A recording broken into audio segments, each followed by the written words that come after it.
Om Shanti. Message number 12, 12वां संदेश। स्नेह के साथ साथ ज्ञान का फाउंडेशन मजबूत करो।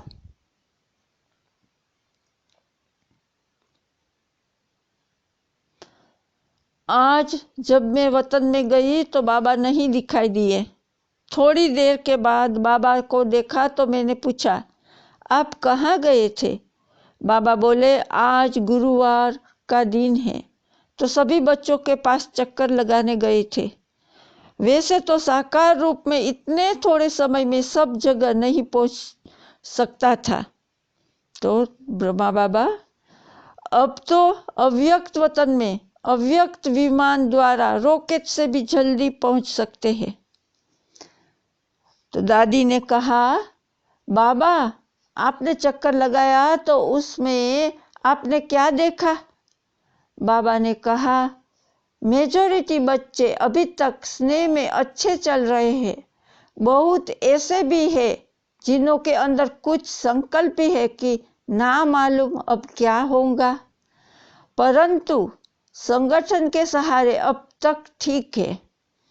बाबा ने कहा कि स्नेह के आधार पर जो बच्चे अभी तक ठहरे हुए हैं, तो अब स्नेह के साथ ज्ञान का फाउंडेशन जरा भी ढीला हुआ तो बच्चों पर वायुमंडल का असर बहुत सहज हो सकता है। इसलिए हर एक बच्चे को अपनी चेकिंग करनी है। फिर भी व्यक्त देह में हो तो स्नेह में पहले फोर्स अच्छा रहता है, लेकिन इस स्नेह पर फिर जैसे जैसे दिन पड़ते जाएंगे तो वायुमंडल का असर जल्दी पड़ सकता है। स्नेह में भल कहते हैं कि शिव बाबा कल्याणकारी है, या बाबा ने जो किया है वह ठीक है। स्नेह के वश संकल्प बंद किया है। स्नेह की रिजल्ट मेजॉरिटी की अधिक है।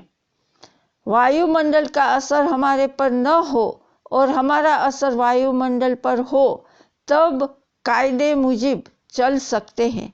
हमने कहा कि बाबा हमारे पास तो ज्ञान की ही बातें चलती है। तब बाबा ने कहा, बच्ची ज्ञान के फाउंडेशन से अपने को संतुष्ट रखे, ऐसे बच्चे थोड़े हैं।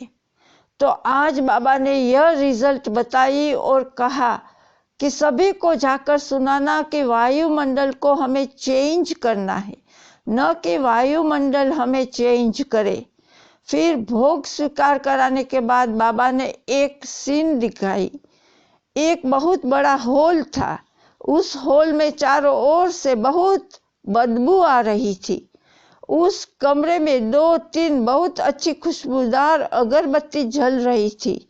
धीरे धीरे अगरबत्ती की खुशबू ने बदबू को दबा दिया।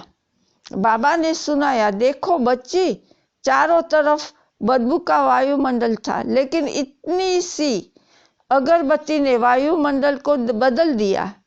तो तुम बच्चों पर जब देखो कि वायुमंडल का असर होता है तो अगरबत्ती का मिसाल सामने रखो कि हम सर्व शक्तिमान बाप के बच्चे हैं। अगर वायुमंडल का असर हमारे पर आए तो इससे तो अगरबत्ती अच्छी है। जब तुम बच्चे पावरफुल खुशबूदार बनेंगे तब यह वायुमंडल दब जाएगा। बाबा ने कहा, अब हर एक बच्चे को शिक्षा तो मिली है। शिक्षा भी सभी बड़े मीठे रूप से सुनते हैं, लेकिन जैसे मीठे रूप से सुनते हो उसी मीठे रूप से धारण भी करना है। मीठापन चिपकता है, बहुत जल्दी है। जो ऐसे मीठा बनेंगे तो बाप से चिपक जाएंगे। याद और मीठापन नहीं होगा तो अलग अलग रहेंगे। जैसे नमकीन चीज आपस में कभी नहीं मिलती है, तो जो ऐसे होंगे उनकी अवस्था योग युक्त नहीं रहेंगी। अब जैसे बच्चों ने सुना वैसे ही धारण करेंगे तो बहुत बल मिलेगा। अच्छा।